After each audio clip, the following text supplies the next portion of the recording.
Je vous propose une méditation à partir d'un passage de l'Évangile de Luc au chapitre 23, versets 35 à 43. Jésus vient d'être crucifié par les soldats romains. Le peuple se tenait là à regarder. Les chefs, eux, se moquaient. « Il en a sauvé d'autres, disait-il, qu'il se sauve lui-même, s'il est le Christ de Dieu, l'élu. » Les soldats aussi se gaussèrent de lui. S'approchant pour lui présenter du vinaigre, ils disaient « Si tu es le roi des Juifs, sauve-toi toi-même. » Il y avait aussi une inscription au-dessus de lui « Celui-ci est le roi des Juifs. » L'un des malfaiteurs, suspendus à la croix, l'injuriait. « N'es-tu pas le Christ? Sauve-toi toi-même et nous aussi. » Mais l'autre, le reprenant, déclara « Tu n'as même pas crainte de Dieu alors que tu subis la même peine. Pour nous, c'est justice. Nous payons nos actes, mais lui n'a rien fait de mal. » Et il disait « Jésus, souviens-toi de moi lorsque tu viendras avec ton royaume. » Et il lui dit « En vérité, je te le dis, aujourd'hui tu seras avec moi dans le paradis. » Je vous invite à regarder l'attitude de ces deux hommes crucifiés avec Jésus. Deux attitudes de cœur totalement différentes. Tous les deux sont soumis au même châtiment, le supplice de la croix, mais ils réagissent totalement différemment. Le premier est dans le jugement, dans une attitude de défi vis-à-vis de Jésus. « N'es-tu pas le Christ ?» Tandis que l'autre manifeste la miséricorde. Il dit pour nous, c'est justice, mais lui n'a rien fait de mal. Je disais donc que le premier de ces deux hommes est dans le jugement, il est dans l'orgueil, il est incapable de se remettre en question, d'assumer les conséquences de ses actes mauvais, d'en assumer la responsabilité. Il n'y a aucune repentance. Et qu'est-ce qui fait que l'un d'entre eux sera sauvé par Jésus, avec la promesse d'être au paradis le soir même avec Jésus, et l'autre pas? C'est cette attitude du cœur, parce que la première chose que Dieu attend de nous, c'est de reconnaître notre état de pécheur. L'apôtre Jean rapporte ces paroles de Jésus au chapitre 16, verset 8. Jésus parle de l'Esprit Saint qui l'enverra lorsqu'il sera retourné au Père. Il dit « Et quand il sera venu, il convaincra le monde en ce qui concerne le péché, la justice et le jugement. » Le psaume 84 nous dit ceci. Son salut est proche de ceux qui le craignent. Amour et vérité se rencontrent, justice et paix s'embrassent. La vérité germera de la terre et du ciel, se penchera la justice. La justice des hommes pour s'exercer n'a pas besoin du repentir de celui qui se présente devant elle. Ce n'est pas à partir de l'attitude de son cœur qu'elle va exercer son jugement pour le condamner à telle ou telle peine, mais seulement à partir des faits.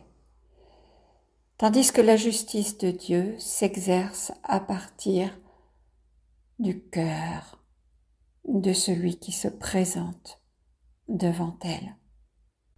La justice de Dieu tient compte de notre repentir. Jésus nous enseigne ceci à travers sa parabole du pharisien et du publicain que nous trouvons au chapitre 18 de l'évangile de Luc. Ces deux hommes qui montent au temple pour prier, l'un est pharisien, l'autre publicain, c'est-à-dire un collecteur d'impôts.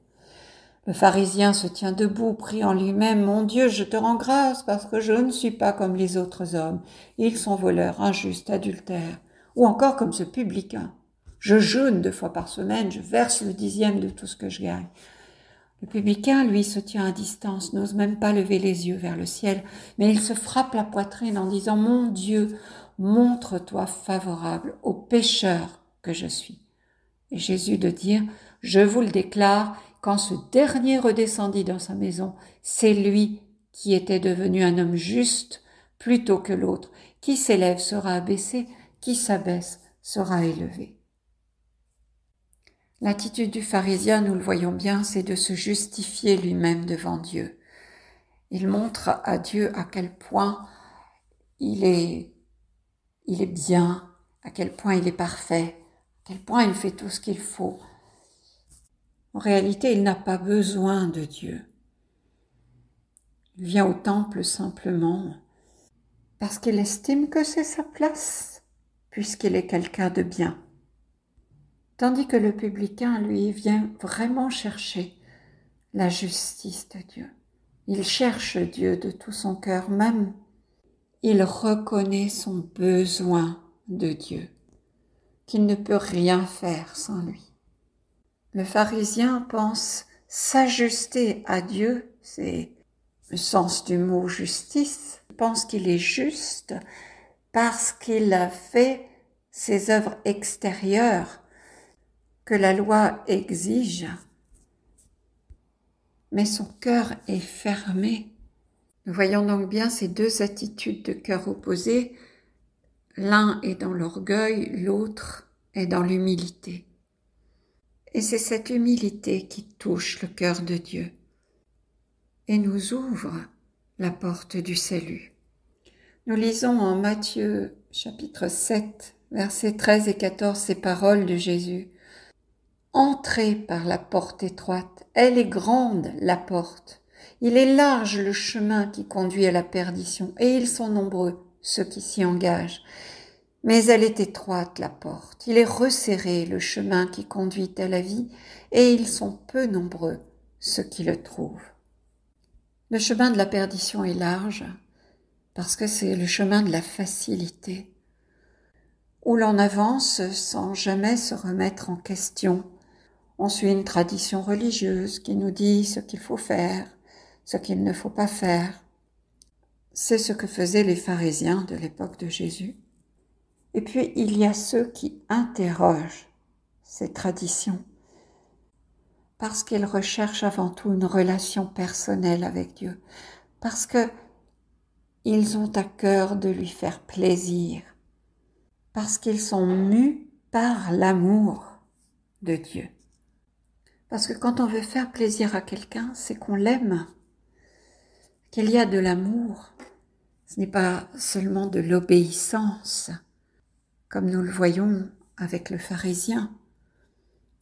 Je viens au temple parce que Dieu me le demande. Je viens pointer, en quelque sorte. Et puis je reçois mon tampon, ma validation de bon croyant. Aujourd'hui, on pourrait dire, ben voilà, je vais au culte ou à la messe tous les dimanches, donc je suis un bon chrétien, une bonne chrétienne.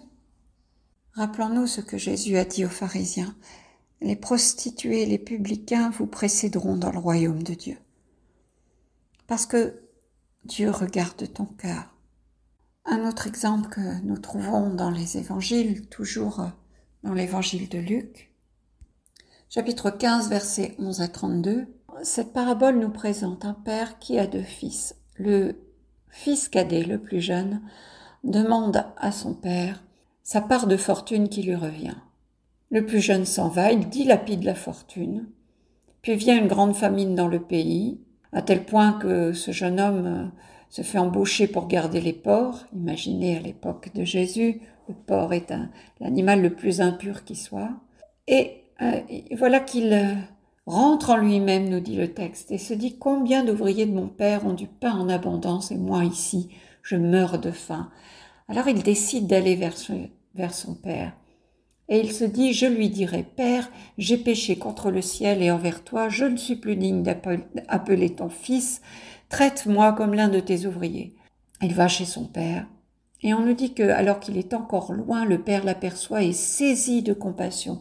Il court se jeter à son cou et le couvre de baisers. Le père dit à ses serviteurs, vite apportez le plus beau vêtement pour l'habiller, mettez-lui une bague au doigt et des sandales aux pieds. Allez chercher le veau gras, tuez-le, mangeons et festoyons, car mon fils que voilà était mort, il est revenu à la vie, il était perdu, il est retrouvé.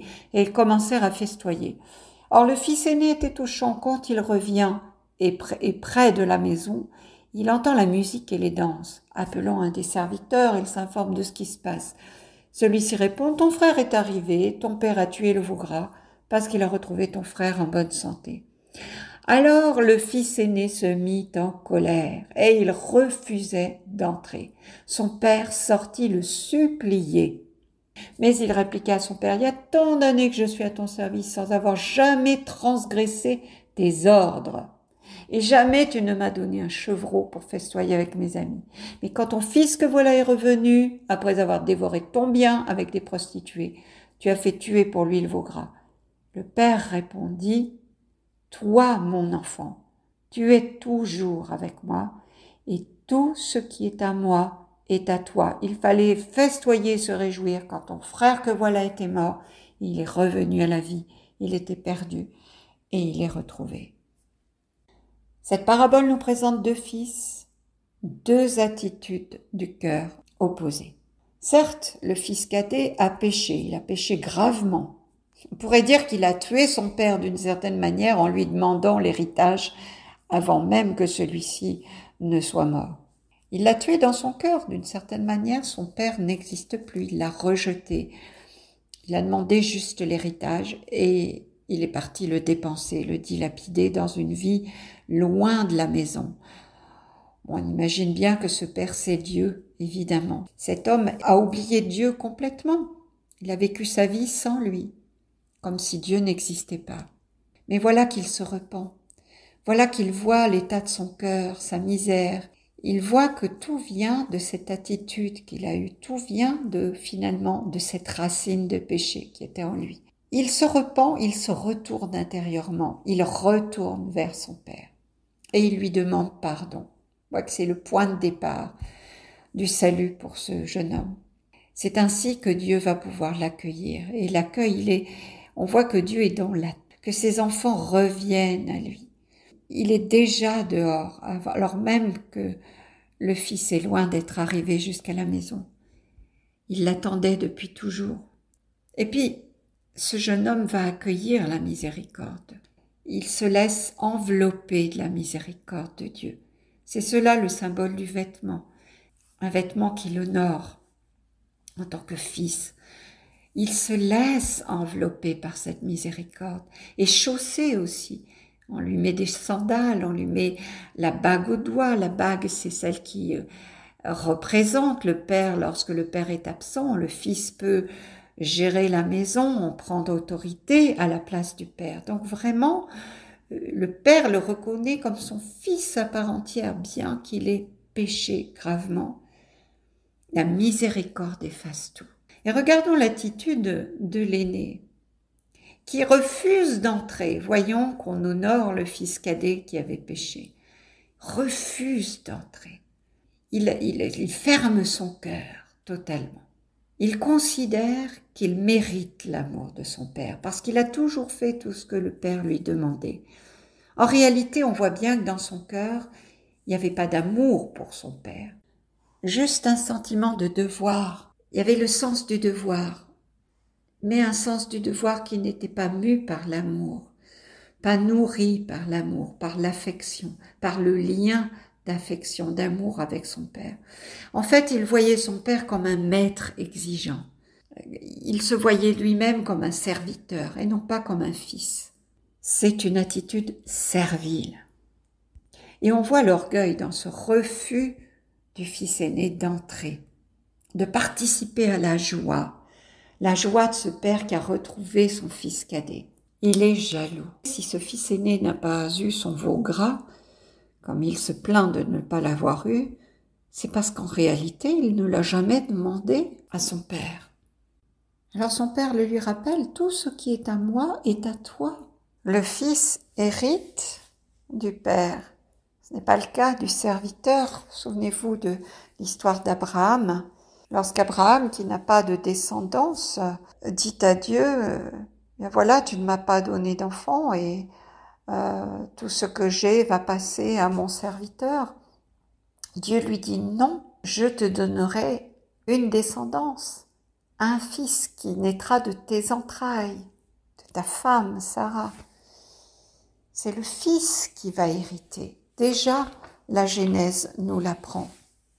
Alors quels sont ces obstacles dans notre cœur qui font que notre cœur peut être celui du serviteur plutôt que celui du fils ou de la fille?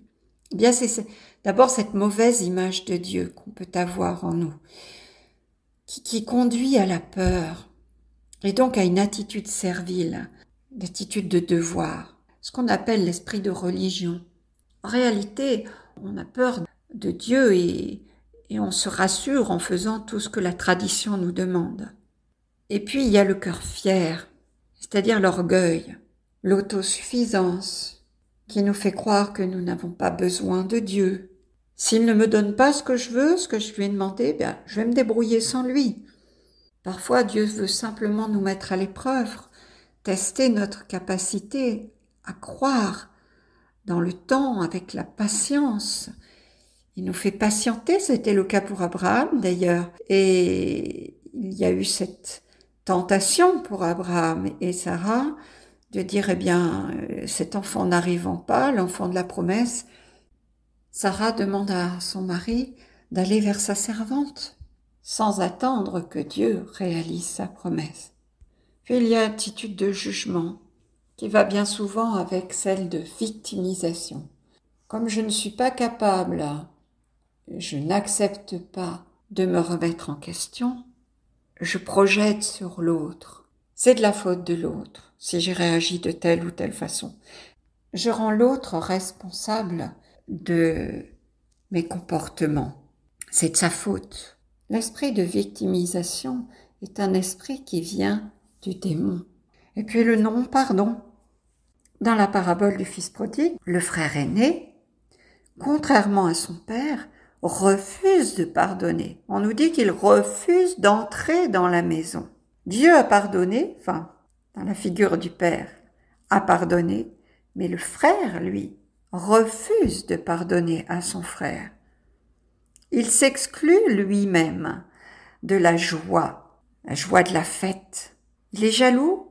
On le voit si souvent, cette jalousie, qu'on considère comme normale quand un enfant, un petit frère ou une petite sœur, et qu'il se rend compte que son père et sa mère passent beaucoup de temps avec ce bébé, de sorte qu'il est un petit peu moins sujet de leur attention.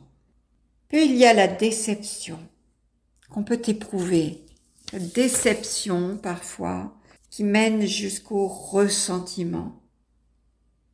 On a été déçu par quelqu'un, déçu par une relation dans laquelle il y avait beaucoup d'attentes, et ces attentes ont été déçues.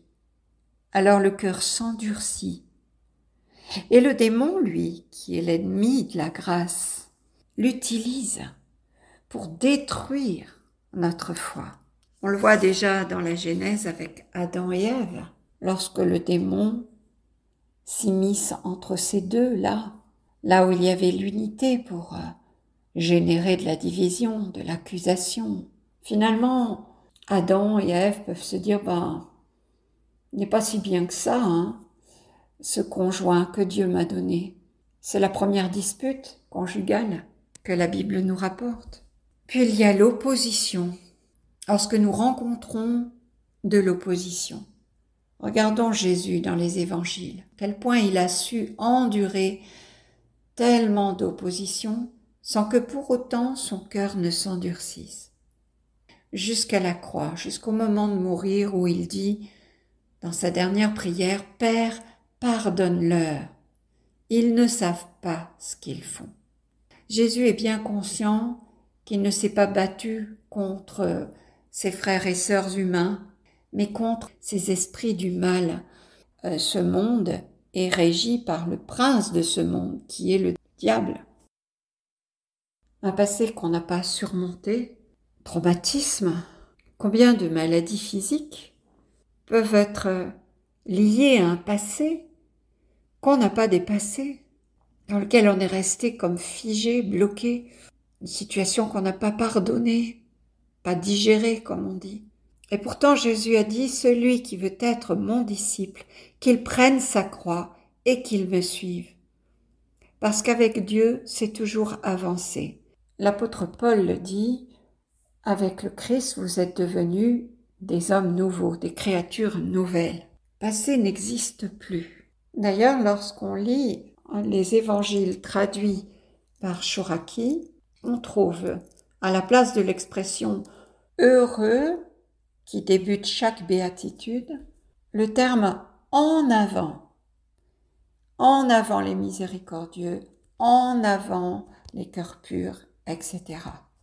Avec Dieu, rien n'est jamais figé.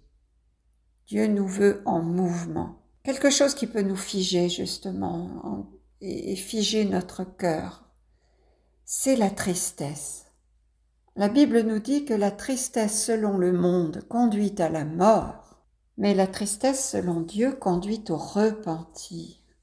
Dieu nous invite à regarder vers le passé seulement pour avancer, seulement pour faire une mise au point en quelque sorte qui nous permette d'aller plus loin, pour ne pas justement rester figé, pour le dépasser, ce passé.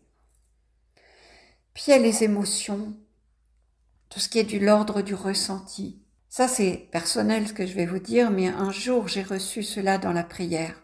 Jésus m'a dit, ne t'appuie pas sur ce que tu sens, mais sur ce que tu sais de Dieu.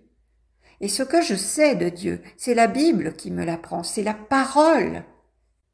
Mais c'est peut-être aussi ce que d'autres personnes autour de moi, bien intentionnées ou mal, peuvent me dire, qui m'influencent.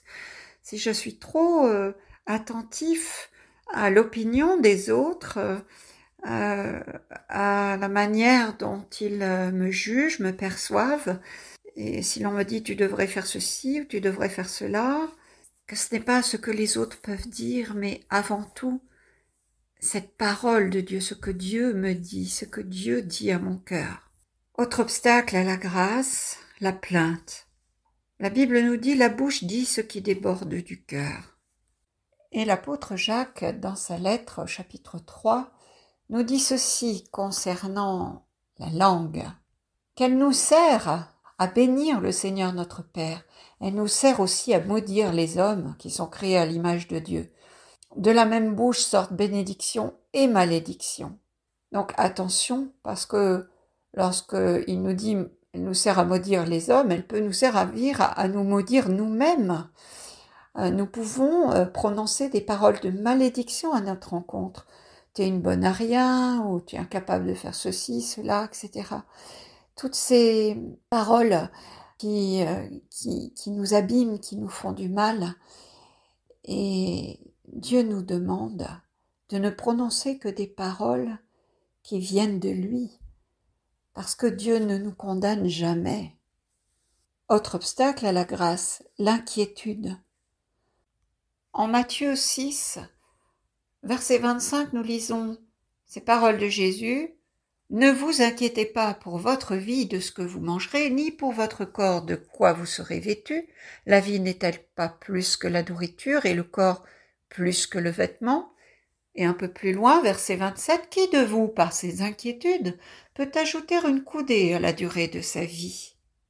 Peut-être avez-vous écouté cet enregistrement que j'ai proposé il y a quelques semaines, je ne sais plus exactement quand, cet acte d'abandon de Don Dolindo Ruotolo, où il dit à Dieu, chaque fois qu'il a une préoccupation dans sa prière, « Mon Dieu, c'est à toi d'y penser pour moi. » C'est comme cela que nous devrions nous tourner vers Dieu. Et puis, voilà, c'est à toi d'y penser pour moi, et je te laisse faire. Autre obstacle, l'esprit de religion. J'en ai parlé tout à l'heure. C'est l'intégrisme, c'est le traditionnalisme, l'intégrisme qui veut séparer les hommes en mettant d'un côté les purs, de l'autre côté les impurs. C'était l'esprit des pharisiens. Ou au contraire la tiédeur. Et la Bible nous dit que Dieu vomit les tièdes, c'est-à-dire ceux qui vivent en compromission avec l'esprit du monde, qui se disent chrétiens, mais dès que quelque chose dans la parole de Dieu ne leur convient pas, ils le mettent de côté. Leur cœur est partagé. Maintenant, voyons au contraire ce qui attire la grâce. Quelle attitude de cœur attire la grâce de Dieu? Bien d'abord, la confiance. Cette même confiance qui a fait dire à Jésus, juste avant de ressusciter Lazare, de le faire sortir du tombeau, « Père, je sais que tu m'exauces toujours. » Le psaume 145 au verset 17 nous dit que l'Éternel est juste dans toutes ses voies et miséricordieux dans toutes ses œuvres. C'est le caractère de Dieu. Et celui qui a la foi voit Dieu comme cela. Il connaît Dieu ainsi. On pourrait dire que la foi est comme la monnaie du ciel, la monnaie du salut. On disait tout à l'heure que la grâce ne s'achète pas. On n'achète pas la grâce de Dieu avec de l'argent. Dans les Actes des Apôtres, chapitre 8, versets 9 à 25, nous avons l'exemple de Simon le magicien. Voyant que les croyants reçoivent l'Esprit Saint, quand les apôtres imposent leurs mains sur leur tête, il offre de l'argent à Pierre et à Jean en leur disant « Donnez-moi ce pouvoir, à moi aussi ». De cette façon, quand je poserai les mains sur la tête de quelqu'un, cette personne recevra l'Esprit Saint. Pierre lui répond que ton argent soit détruit et toi aussi, tu as cru que tu pouvais acheter avec de l'argent ce que Dieu donne gratuitement. Souvenons-nous que Jésus a fait très peu de miracles dans sa ville, Nazareth. L'Évangile nous dit à cause de leur manque de foi. La foi est donc la première attitude que Dieu décèle dans un cœur. Puis il y a la gratitude. Voyons lorsque Jésus multiplie les pains, qu'il bénit. Il commence par bénir le peu qu'il a entre les mains, les 5 pains, les 2 poissons. Et parce qu'il bénit, parce qu'il remercie pour le peu qu'il a déjà entre les mains, eh bien Dieu le multiplie. C'est une invitation pour nous à avoir ce même cœur, un cœur qui remercie, qui est satisfait. Il y a aussi la louange. Paul, dans sa première lettre aux Thessaloniciens, nous dit « Rendez grâce en toutes choses, car c'est à votre égard la volonté de Dieu en Jésus-Christ. » En effet, la louange nous décentre de nous-mêmes pour nous centrer sur Dieu. Dieu voit aussi notre désir de lui faire plaisir, de vouloir lui plaire, notre attitude de cœur qui attire sa grâce. Enfin, l'attitude vraiment importante que j'ai déjà évoquée tout à l'heure, c'est l'humilité. Nous avons un exemple d'un cœur qui s'humilie dans l'évangile de Luc au chapitre 19. C'est la rencontre de Jésus avec Zachée, le précepteur d'impôts. Zachée est monté dans un arbre. On nous dit qu'il est petit, donc certainement il ne voyait pas bien. Et il n'a pas pris la première place dans la foule. Il est allé se planter dans un arbre. Et Jésus le voit. Jésus voit d'abord son cœur qui avait un tel désir de voir Jésus. Il voit ce cœur qui désire vraiment le rencontrer. Alors il lui dit, descends de ton arbre, aujourd'hui je veux demeurer chez toi.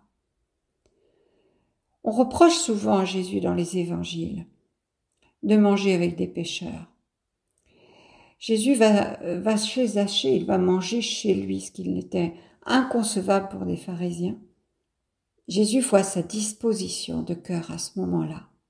Quand les pharisiens voient la corruption de l'homme qui prélève les impôts pour les Romains et qui est extrêmement mal vu, il est vu comme un collaborateur de l'occupant, un voleur aussi, parce que bien souvent, ils en profitaient, ces précepteurs, pour prélever un peu plus qu'ils ne devaient pour eux-mêmes.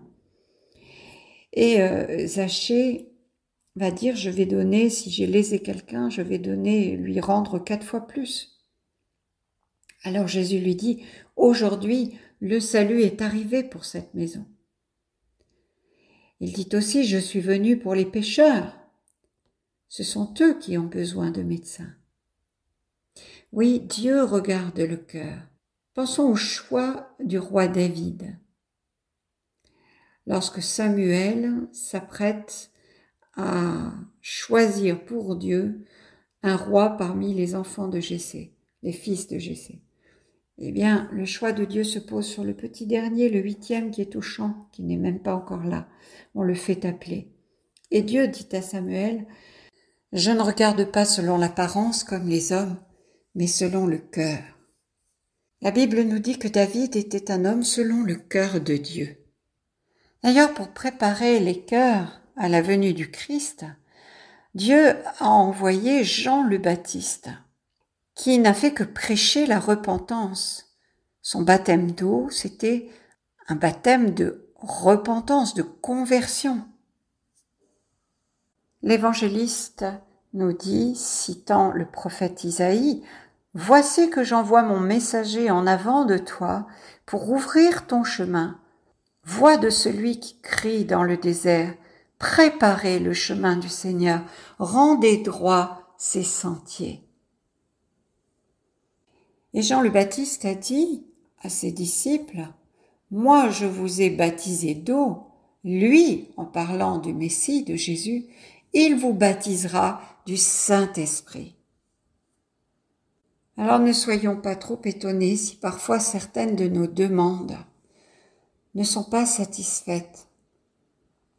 C'est que peut-être Dieu discerne en nous une forme d'orgueil, un désir d'être reconnu, apprécié.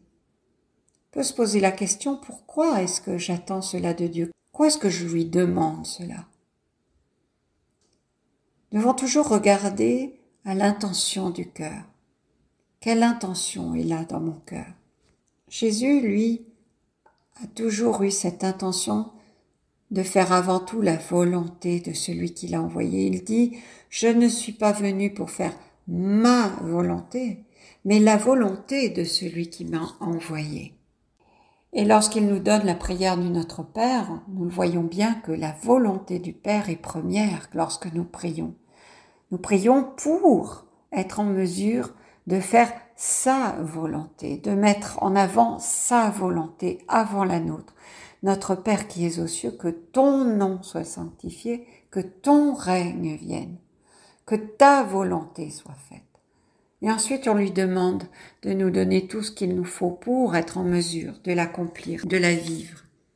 Alors, Jésus l'a expliqué ainsi au pharisien Nicodème, « Personne, à moins de naître de l'eau et de l'esprit, ne peut entrer dans le royaume de Dieu. » La repentance, donc le baptême d'eau, prépare la venue de l'Esprit Saint, le baptême de feu. Sur la croix, à côté de Jésus, le bon larron sait bien que sa vie est terminée.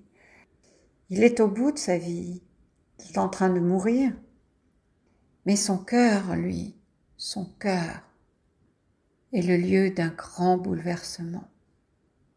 C'est cela que Dieu en Jésus, que Jésus perçoit. C'est cela qu'il regarde. Il a vu son cœur et il répond à sa prière. Ce soir, tu seras avec moi au paradis. Merci pour votre écoute. Que Dieu nous bénisse.